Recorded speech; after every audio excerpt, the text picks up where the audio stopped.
Donc une murder party, c'est un jeu de rôle d'un autre type où chacun a un personnage secret et quelques indices de départ. Donc c'est pas les jeux de rôle sur plateau avec des dés, s'il n'y a aucun dé. La seule utilisation, c'est l'imagination à la fois de la personne qui écrit la murder party et à la fois des joueurs qui vont essayer de développer leur personnage en fonction des caractéristiques qu'on leur donne et par rapport aux questions-réponses des autres joueurs. Alors ça peut se jouer de 6 à 30 personnes. Ici pour cette murder-ci, nous sommes une dizaine.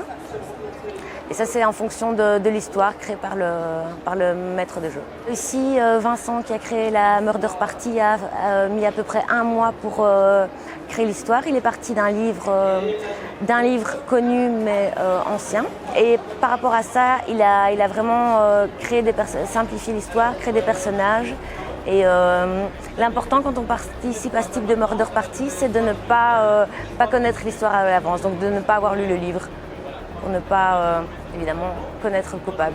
Ce qui est chouette, c'est aussi de jouer avec des personnes inconnues, donc on ne connaît pas leur manière d'être et justement c'est encore plus difficile de deviner qui est le coupable. Parmi nous, il y a un coupable et on se somme tous les uns les autres et ça peut être n'importe qui.